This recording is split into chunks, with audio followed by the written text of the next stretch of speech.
Price அலோர் கர்த்தர் நல்லவர். ஆமென். தினம் ஒரு தியானத்தின் மூலமாய் உங்களை சந்திப்பதிலே கர்த்தருக்கு நன்றி செலுத்துகிறேன். கர்த்தர் உங்களோடும் என்னோடும் பேசுவாராக. ஆமென். வேதம் இப்படியாய் நம்மிடத்திலே பேசுகிறது. சங்கீதம் 92:12 நாம் வாசிக்கிறோம். நீதிமான் பனையைப் போல் செழித்து லீபனோனில் உள்ள கேதுருவை போல் வளருவான். ஆம் பிரியமானவர்களே, இதை குறித்து தான் ஃபாதர் பெர்க்மான்ஸ் ஒரு அற்புதமான பாடல் வரிகளை எழுதியிருக்கிறார். நீதிமான் நான், நீதிமான் நான், இரத்தத்தாலே கழுவப்பட்ட நீதிமான், இயேசுவின் இரத்தத்தாலே கழுவப்பட்ட நீதிமான். பனை மரம் போல் நான் வளர்ந்திடுவேன், கேதுரு மரம் போல் வளர்ந்திடுவேன். பனை மரம் போல் நான் செழித்தோங்குவேன், கேதுரு மரம் போல் வளர்ந்திடுவேன். 10 நரம்புகள் இசையோடு பாடி பாடி மகிழ்ந்திருப்பேன். ஆமென்.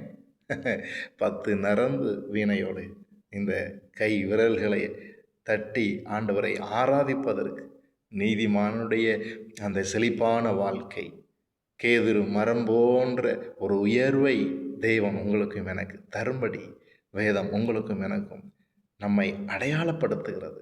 பிரியமானவர்களே, கிறிஸ்து இயேசுவை ஏற்றுக்கொள்ளுகிற, நம்புகிற, விசுவாசிக்கிற தேவ பிள்ளைகள் அவரோடு கூட ஐக்கியம் கொள்ளும்படி, அவரோடு கூட வாழ்க்கையை ஒப்பு கொடுத்து அர்ப்பணிக்கப்பட்ட வாழ்வு வாழும்படி நமக்கு தேவன் ஏற்படுத்தின நீதியை செய்யும்படி, ஞானஸ்நானம் என்கிற அந்த நீதியை நிறைவேற்றும்படி இயேசு கிறிஸ்து நமக்கு முன் உதாரணமாய் இருக்கிறார்.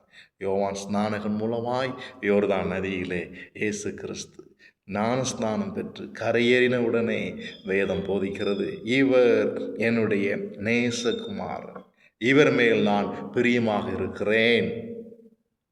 வேதம் சொல்லுகிறது. பிரியமானவர்களே, நீதிமானின் ஆசீர்வாதம், பிதாவுடைய விருப்பத்தை நிறைவேற்றுவது நீதிமான்களுடைய ஆசீர்வாதம், பிதாவின் சித்தத்தை பூரணமாய் செய்து முடிப்பது.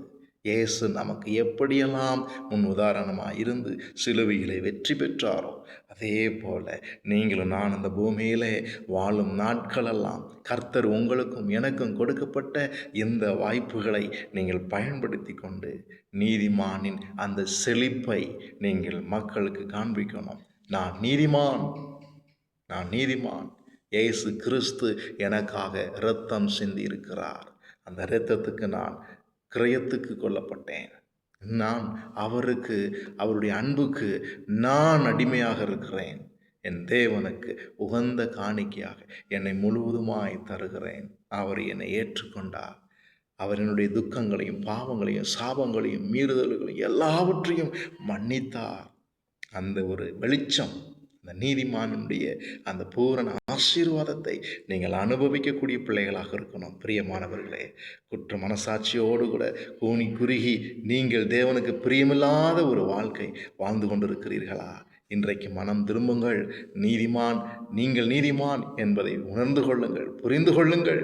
இந்த உலக சேறு சகதி உங்களை அழுக்குப்படுத்தினாலும் இதையெல்லாம் உதறி தள்ளி போட்டு, நெருங்கி தொடர்ந்து வருகிற பாவங்களை உதறி தள்ளி கொண்டு, நான் நீதிமான், நான் செழிப்பேன், ஆசீர்வாதத்துக்குரியவன், செழிப்புனா தேவன் உங்களோடு கூட இருக்கிறார்.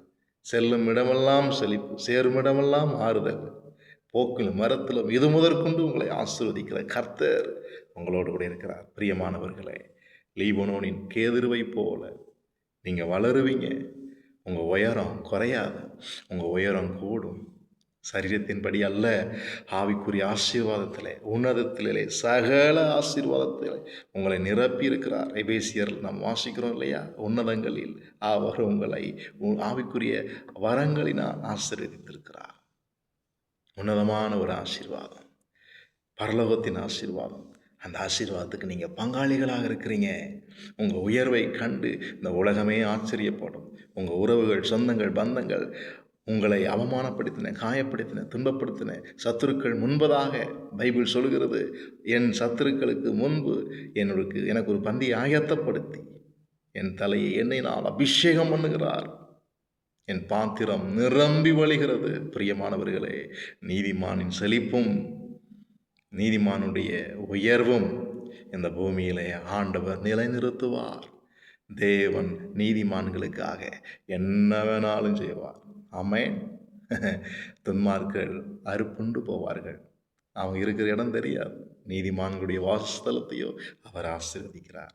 ஆம் பிரியமானவர்களே, நீதிமான் என்கிற அந்த ஆசீர்வாதத்தை இழந்துடாதீங்க. அந்த உயர்வை நீங்கள் இழந்துடாதீங்க. கர்த்தர் உங்களோடும் என்னோடும் இடைபடுகிற வார்த்தை இதுதான். இந்த வார்த்தையை கொண்டு உங்களை ஆசீர்வதிப்பாராக. ஆமென். Thank you. God bless you all. Amen.